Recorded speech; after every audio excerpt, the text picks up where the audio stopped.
Segundo Reis de Israel, capítulo 23, tem uma coisa que Deus requer de nós, que Deus é exigente, que Deus não negocia em relação a nós. Preste muita atenção nisso. É algo que se chama santidade. Entende? Ó, você que gosta de mundo, de festa, de farra, tem muita gente assim aí fora, e às vezes que vem à igreja, mas não tem a igreja como algo agradável, mas não toma uma atitude, uma posição. Então é algo que Deus não vai negociar jamais, é a questão da santidade. Santidade é ser separado para o serviço do Senhor. Não é possível agradar a dois senhores, porque há de gostar de um, amar um e aborrecer outro. Não se pode dar glória a Deus e a ídolos. Não se pode amar a Deus e ser amante do mundo. A Bíblia diz que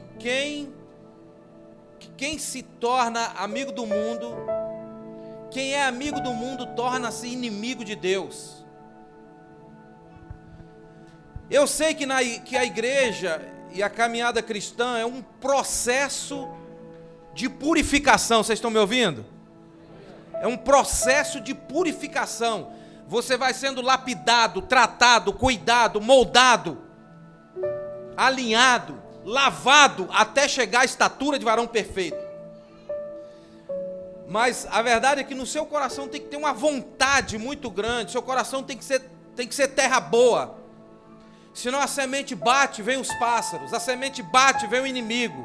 A semente cai na beira do caminho. A semente cai no meio das pedras. Então tudo isso são tipos de coração. Mas quando a semente bate no coração bom, na terra boa, ela germina, cresce e dá fruto. Tem uma coisa que Deus não vai abrir mão na sua vida, é a santidade. Por isso que o seu desafio dia após dia é se tornar um cristão melhor.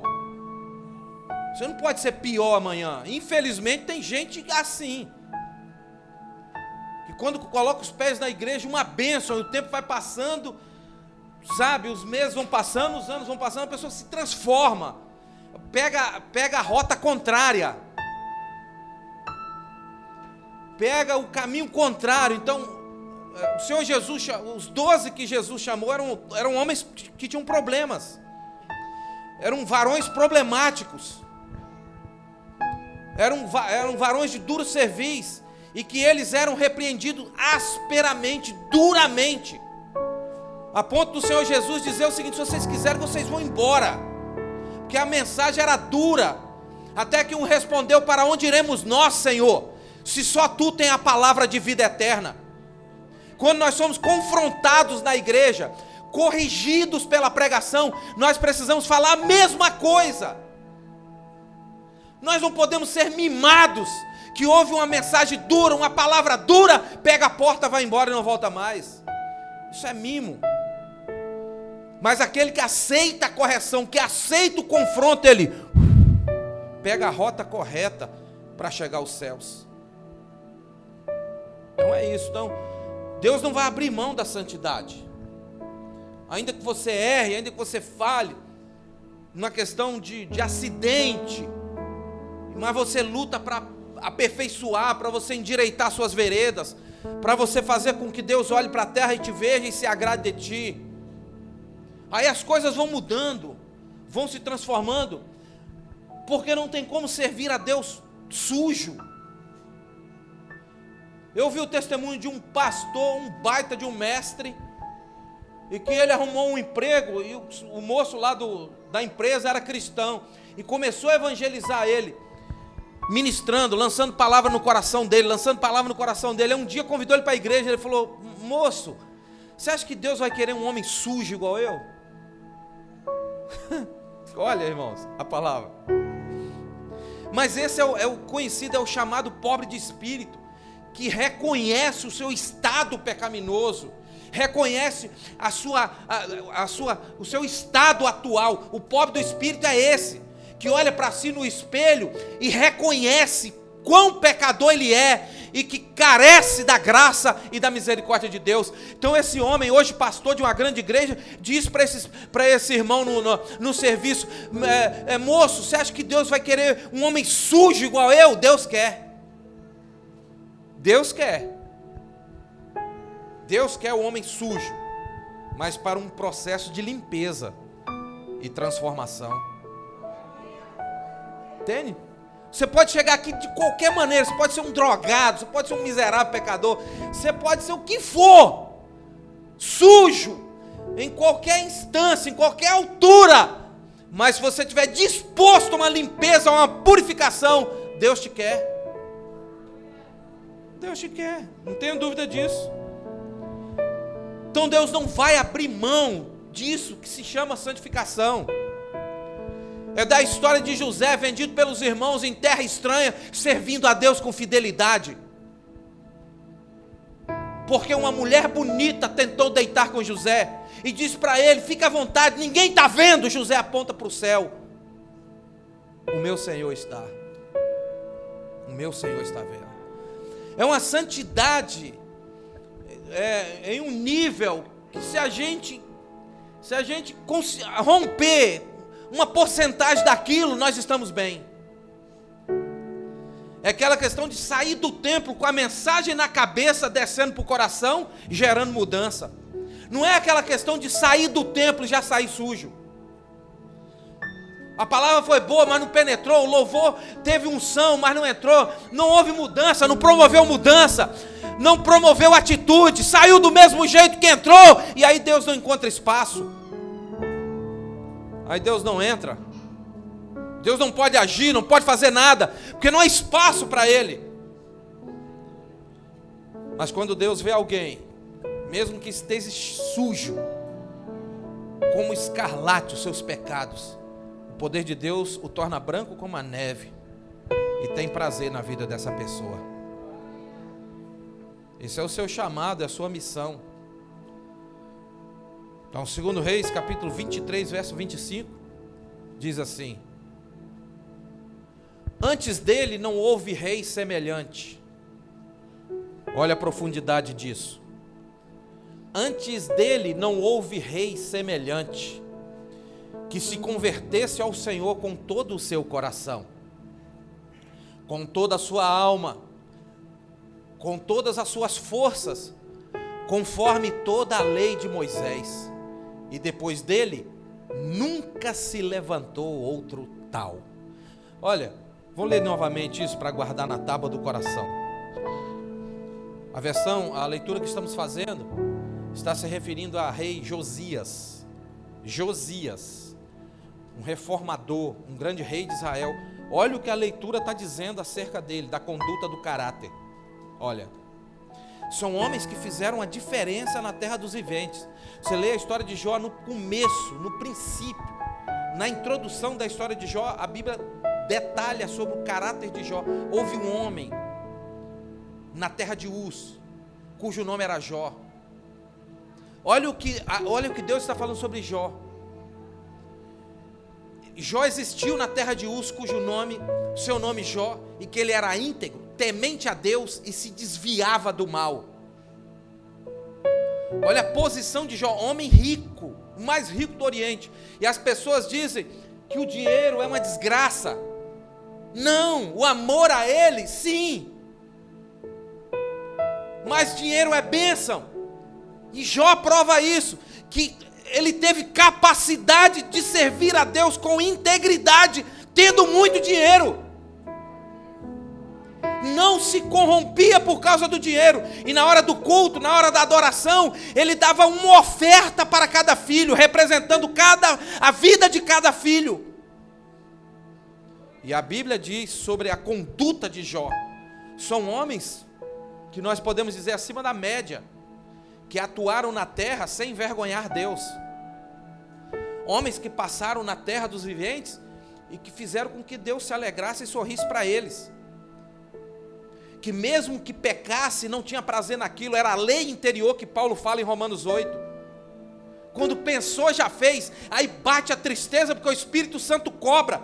Quando o homem de Deus, a mulher de Deus erra o alvo, peca, ele vai procurar um canto, ele vai procurar uma árvore, como Adão procurou, ele vai procurar um esconderijo e vai ficar quietinho ali, constrangido pela vergonha, porque o Espírito Santo fala, toca.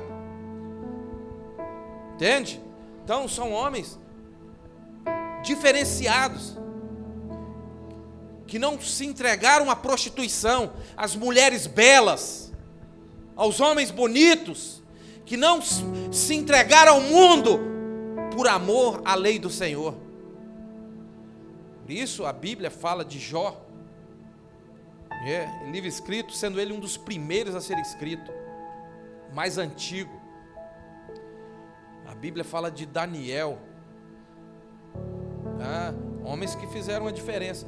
E aqui a Bíblia está falando de Josias, rei Josias, guarde isso. Diz assim: e antes dele não houve rei semelhante. E nós falamos de rei, nós falamos de poder. Quando alguém sobe numa cadeira de ouro e é dado a ele poder, se essa pessoa não tiver raízes em Cristo, se não tiver profundidade em Deus e tiver uma vida fútil, superficial, cai em qualquer lado da vida. Se alguém arrumou um emprego e tem uma vida superficial e fútil, cai, envergonha lá. Mas se tem profundidade em Cristo, que tem profundidade em Deus, que tem a unção do Espírito e é temente ao Senhor, nem uma cadeira de rei faz ele pecar. Nem isso, irmãos, nem isso. Porque em primeiro lugar, o homem temente a Deus, ele não é ignorante, ele se torna humilde. Há uma diferença entre as pessoas dizem, fulano é humilde, anda numa bicicleta enferrujada e usa umas roupas toda desbotadas. Isso não é humildade, isso é simplicidade. Isso é diferente, isso é simplicidade. Humildade é além do que isso. Humildade é você saber quem você é em Cristo Jesus. Tipo assim, alguém falou uma bomba que te ofendeu de uma forma tão terrível, mas como você é humilde, sabe quem é você, bate e cai, e você continua caminhando. E isso é humildade. De alguém que está detonando você, querendo te prejudicar, querendo te atrasar, e isso chega aos seus ouvidos, e você não cai, você não morre, você não entra em depressão. Por quê? Porque você é humilde, você sabe quem você é em Cristo, e esse sentimento não te pega. E isso é humildade. Roupa desbotada e bicicleta velha é simplicidade.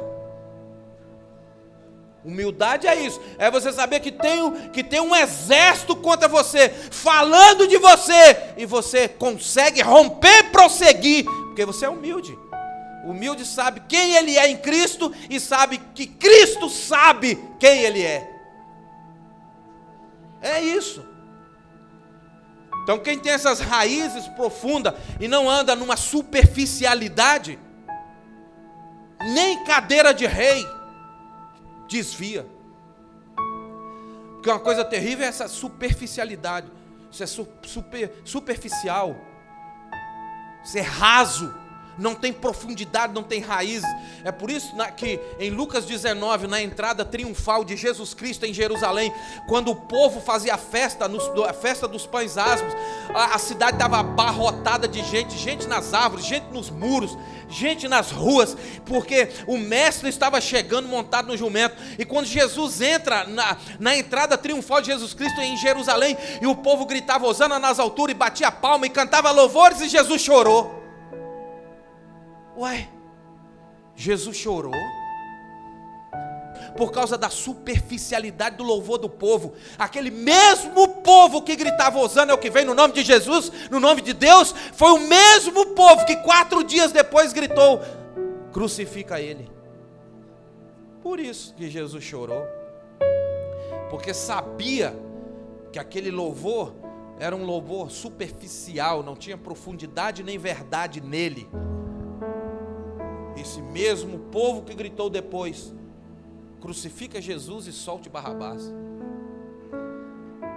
E muitas pessoas questionam, como é que pode o povo gritar para crucificar um homem santo e soltar um homem pecador? Sabe por quê que isso aconteceu? Porque nós somos os Barrabás. Nós somos os Barrabás. Porque se Jesus não é crucificado e sim Barrabás, nós estávamos mortos. Nós somos os Barrabás. Que ele deu a vida no lugar de Barrabás, pelos Barrabás que viriam depois. Uma geração de Barrabás, mas que tinham disposição para uma mudança, para uma vida santa. Uma vida de santidade é diferente. Nem cadeira de rei tira do foco. Pessoas que vêm à igreja e continuam e andam firme, e qualquer proposta aí fora abandona Jesus e volta para o diabo. Abandona Jesus e volta para o pecado, volta para o mundo, volta para a carne. Qualquer proposta, qualquer bandeja, qualquer prova, qualquer situação, abandona a igreja, fala mal da igreja, fala mal da noiva do Cordeiro, vai embora e abraça o diabo. Mas aqui, antes dele não houve rei semelhante a Josias. E nós estamos falando de homem pecador, tá? Ser vivente homem pecador. Tiago 5,17, Elias sujeita às mesmas paixões que nós, orou e houve chuva em Israel. E não chovia 3 anos e 6 meses. Sujeita às mesmas paixões que nós. Jesus falou: vocês vão fazer obras maiores do que as minhas. E aí quando alguém ora por alguém, por uma dor de cabeça, ou por uma porta para que se abra, para que se consiga uma casa própria, sei lá, alguma coisa assim, as coisas acontecem, e você ora e flui e acontece, você não pode se envaidecer por causa disso, porque tem coisas maiores do que essa que Jesus falou que você pode fazer. É o nível da santidade. Um pastor dizia o seguinte: pouco oração, pouco poder. Nenhuma oração, nenhum poder. Muita oração e santidade, muito poder. É o caso de Elias em Tiago 5,17. Sujeita às mesmas paixões, orou, choveu. Elias, conhecido como o profeta do fogo e da água, orava, chovia, orava, caía fogo. E aqui Josias, antes dele não houve rei semelhante, que se convertesse ao Senhor com todo o seu coração, sem reservas, irmãos. Todo o seu coração, sem reservas. Conversão verdadeira e genuína. Lá no coração não tem um espaço que é do inimigo, que é do mundo, que é para ódio, que é para inveja, que é para contenda, não. É de todo o seu coração. Está aí, Antes dele não houve rei semelhante que se convertesse ao Senhor com todo o seu coração. Sabe por que muitas pessoas brigam na igreja? Abandonam a fé e fazem inimigos dentro da igreja, porque não há conversão de todo o coração. A igreja do Senhor é um lugar onde se reúne povos com costumes diferentes, com culturas diferentes. Preste atenção nisso. Com temperamentos diferentes. Volta para os 12 de Jesus, que ele discipulou 12. Nós estamos falando do mestre maior com 12 homens. E nós somos a extensão desse mestre maior e desses 12 homens. Nós somos a extensão da igreja de Atos. Lembra de Atos, quando eles partiam o pão com generosidade, com aquele que não tinha. E Deus achou graça na igreja e mandava crescimento diário para a igreja, porque eles partiam o pão com singeleza de coração. E nós precisamos seguir a mesma linha.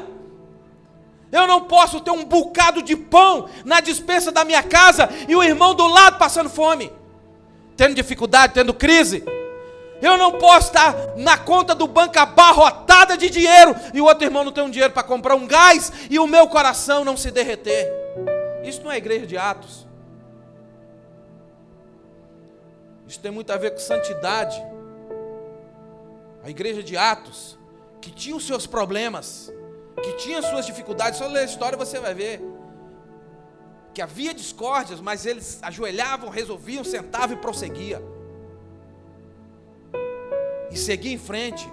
Isso é conversão de todo o coração. Paulo, quando se converteu de todo o seu coração, entendeu que tudo que ele tinha aprendido até ali era lixo, era esterco, e que o grande ouro agora ele tinha recebido. Você acha o quê? O que vem de Deus é bem maior do que seus planos pessoais, do que tudo que você aprendeu até hoje. E Paulo decide ser a espinha dorsal do Evangelho, e Deus o abençoa, e nós somos a extensão desse povo. Os 12 de Jesus tinham problemas, mas se submeteram, se alinhando para a santidade, para romper em fé, para dar sequência à igreja. Antes dele não houve rei semelhante, que se convertesse ao Senhor com todo o seu coração, com toda a sua alma e com todas as suas forças. Olha isso, com todas as suas forças. Sabe, irmãos, talvez isso sirva para alguém. Tem gente que é um trator na escola, na empresa, por onde passa é destaque pelo vigor, força, determinação, mas em Cristo não dá nada, não sai nada, não dá nada. É impressionante isso. Pois ele resolveu servir ao Senhor com todas as suas forças. Isso fala de disposição, gente, para servir a Deus. De um povo de uma preguiça miserável, para poder se prostrar e servir a Deus com lealdade, com dignidade, para não entregar o pior para Deus, mas sim um culto aceitável, que possa subir como perfume suave, como aroma suave. Aí Deus recebe. Servir a Deus com todas as suas forças, porque um monte de gente para servir a Deus numa moleza, irmãos, numa moleza, numa indisposição terrível, que o culto celebrado está uma bênção. Um está dormindo, um está com dor aqui, um dor ali, arriado. Aí quando o culto termina e vai embora, é um vigor que chega fora do comum. A gente precisa entender sobre isso, sobre a questão da santidade. Sem santidade, em primeiro lugar, ninguém verá a Deus. Não dá para servir a Deus sujo. Deus não vai aceitar. Conheça as suas obras, e sei que não é nem fria nem quente, e sim morna. Como não é nem fria nem quente, e sim morna, vomitar-te-ei da minha boca. Deus enoja, Deus está enojado com situações assim. Então, antes dele não houve rei semelhante, que se convertesse ao Senhor com todo o seu coração, uma entrega absoluta e total. Paulo diz: eu sou uma oferta de libação derramada no altar. Você tem que derramar sua vida no altar? Não significa dizer que você tem que parar de trabalhar, que você tem que parar de estudar. Não, não, derramar a vida no altar não é isso, não. É no seu sentimento, é no seu coração, é na sua alma, é na sua entrega, é na sua verdade. Quando você vem para o culto focado em Deus, focado na palavra, focado nos louvores, e Deus fala no seu íntimo, isso é se derramar como oferta de libação. Não procurar problema em igreja, não procurar defeito em igreja. O louvor não foi bom, isso não foi bom, o pastor falou não sei quantas palavras erradas já. Isso é tolice. Isso é besteira. Lê a Bíblia, vai falar que os 12, dos 12, acho que 11, eles, dos 12, 11 não eram cultos. Isso não significa dizer que você não tem que estudar. Você está entendendo? Você tem que dar o seu melhor, porque Deus quer o seu melhor. Agora a porção que é dele, ele não negocia. Essa palavra que se chama santidade, Deus não vai abrir mão disso para querer te liberar você a viver de qualquer jeito. Que se convertesse ao Senhor com todo o seu coração, com toda a sua alma e com todas as suas forças. Olha isso, disposição para servir a Deus. força para servir a Deus. Olha, não houve antes rei semelhante. Lá no final, com todas as suas forças, conforme toda a lei de Moisés. Olha o que está escrito: conforme toda a lei de Moisés, e depois dele nunca se levantou outro tal. Que perfeito isso aí. Olha a perfeição disso. Nem antes e nem depois. Ele assume o trono aos 8 anos de idade. E ele se inclinou a buscar a Deus, para colocar o povo na rota, porque o povo estava desviado. O povo estava desviado. E nós falamos aqui, quem está de pé, cuide-se para que não caia. Você anda na rua aí, você vê profeta caído, você vê pastor caído, você vê de tudo, levita caído. É um cuidado constante que você tem que ter. Os ataques são diários e momentâneos, e de hora em hora. Aí vai ceder os desejos gostosos da carne. Que idiota é que pensa que o mundo não é bom? É bom para a carne e é morte eterna. Vai ceder os desejos da carne para ver onde vai parar, para ver o fim. Não dá para pagar para ver. Aos 8 anos de idade ele trabalhou e se inclinou em buscar o Senhor, para colocar o povo na linha, no trilho. Um povo desviado, rebelde, distante de Deus. Então olha o trabalho desse menino. Ele foi o reformador de Judá. Foi o 16º rei. Antes dele, os 15 que passaram antes, nenhum foi igual a ele. Depois, nenhum foi igual a ele. É a Bíblia que está dizendo. Porque buscar a Deus para a sua individualidade é uma coisa. Tipo assim, eu vou buscar a Deus, eu quero alcançar a coroa maior que a salvação. Se eu conseguir comprar um carro, uma casa na praia, se eu conseguir fazer uma piscina de luxo na minha casa, aí tudo bem, está uma bênção, mas esse não é o meu prêmio maior. Isso passa, vai ficar aqui na terra. Não ficarão pedras sobre pedras. E às vezes estamos trabalhando igual escravos, dias após dias, e tudo vai ficar aí, porque isso se tornou o nosso Deus. As nossas posses, o nosso dinheiro, o nosso carro, isso é um Deus com letra minúscula, e eu estou apaixonado por isso, eu dou culto para isso. Isso é uma idiotice. O nosso maior tesouro, nossa maior recompensa é a nossa salvação, porque ela é eterna, e você é eterno. Bobo é quem pensa que morre. Você não morre. Você passa dessa etapa, dessa fase da terra dos viventes, onde nós temos um tempo limitado, e que a Bíblia diz que Deus conhece os seus dias. Deus conhece os seus dias. Os seus dias estão escritos no livro de Deus. Por isso nós falamos aqui do Salmo 90, verso 12, não me falha a memória, o salmista escrevendo, pedindo sabedoria, para que ele conhecesse o seu fim e os seus dias. Então a nossa maior recompensa é a nossa salvação. O resto, tudo que conseguimos conquistarmos, isso é extra, mas a salvação é mais importante. Muito mais importante. Aos 6 anos de idade, aos 8 anos de idade, ele pega o reino para alinhar um povo desviado, porque é muito fácil desviar, difícil é se converter. É a Bíblia que diz, é o maior milagre, uma alma se converter.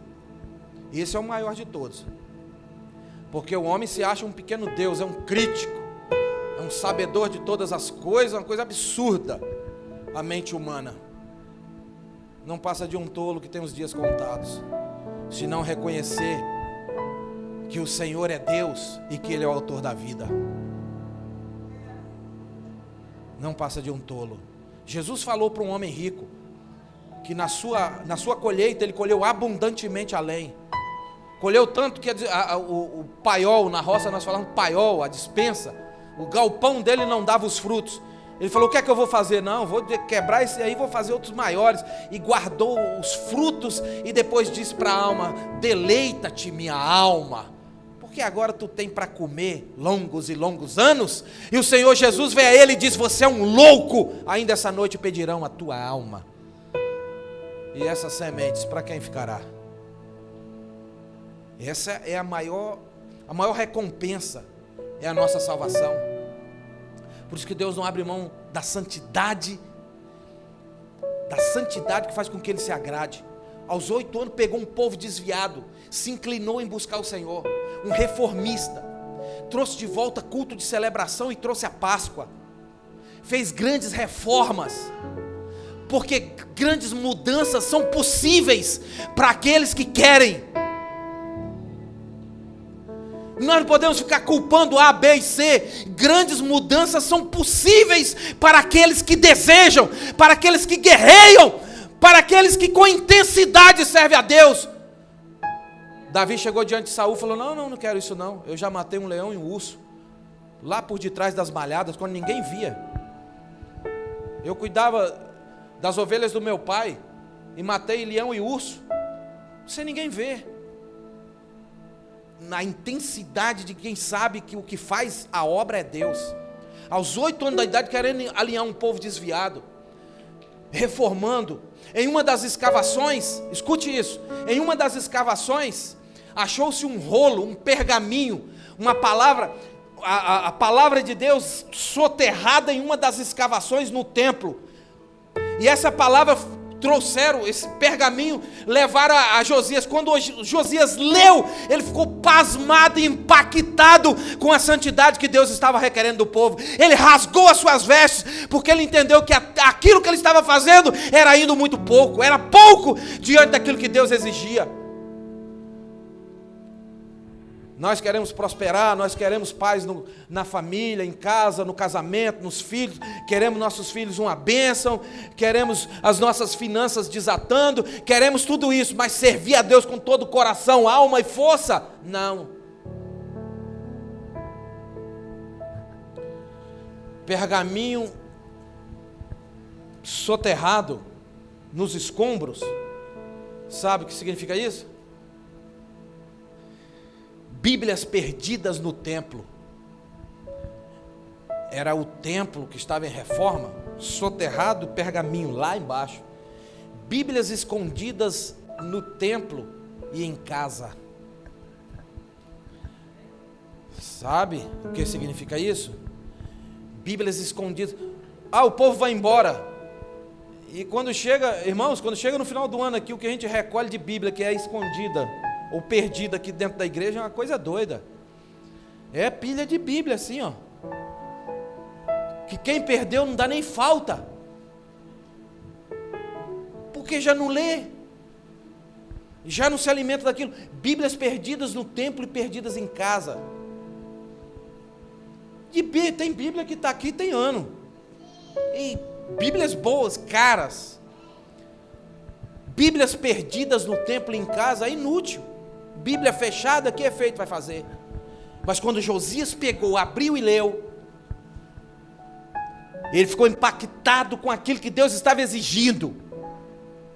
E o texto está dizendo que não houve antes e nem um depois, e ele queria mais. É você ter sede por coisa boa, sede por santidade, desejo por santidade, desejo por mudança. Mais de uma coisa que não mata a sua sede, porque você quer mais, você quer mais e mais. É aquele que o hino diz: existe um fogo cerrado em seu peito, que não te dá descanso. Aí, essa é a resposta. Como pode alguém que deseja, mesmo na prova, na luta, que deseja Deus, que deseja estar nos louvores, que deseja ouvir uma palavra, e que não abandona a igreja, que não abandona a fé, que não abandona Cristo, e alguém pergunta: como é que você aguenta tudo isso e não se afasta? Essa é a resposta: porque no meu peito existe um fogo cerrado, que não me dá descanso. Sabe, irmãos, Josias quebrou as tradições perversas para poder servir a Deus com integridade. Tradições perversas que você aprendeu lá atrás tem que ser quebrada. Não dá para servir a Deus pela metade. Tem que ser quebrada.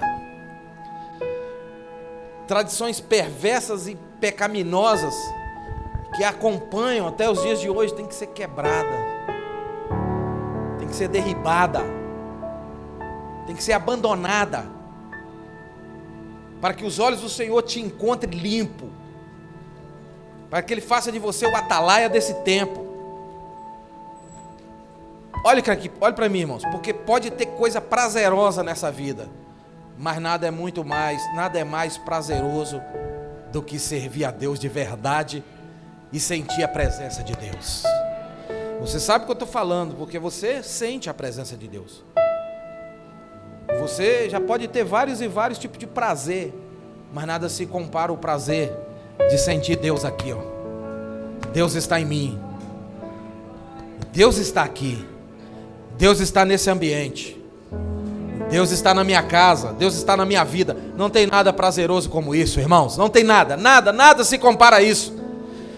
De você saber que você está fazendo uma oração, de você saber que você está em um culto e Deus está ali falando no seu ouvido, e você sentindo a presença dEle verdadeiramente, a ponto de entender como pode alguém tão pecador e Deus se importar comigo e falar comigo. A presença de Deus é o melhor de tudo. Sabe o que fazia com que Josias tivesse uma vida assim, ó? Era esse fogo cerrado no peito que não dava descanso. Era isso, irmão. Porque esse fogo cerrado no peito encerra com todo tipo de preguiça, com todo tipo de desânimo. Esse fogo cerrado no peito não pode te dar descanso. É por isso que você está no altar. Ah, tem culto segunda, terça, quarta e quinta, eu estou lá. Tem sexta, sábado, domingo, estou também. Ah, eu estou também. Ah, eu estou também. É o fogo que não dá descanso. Aí você alcança a rota da santidade, para quando chegar o dia de você voltar para casa, as portas da tua casa estarem abertas para você. E o bondoso Deus olhar para você e dizer o seguinte: vinde bendito de meu Pai, entre na sua morada eterna.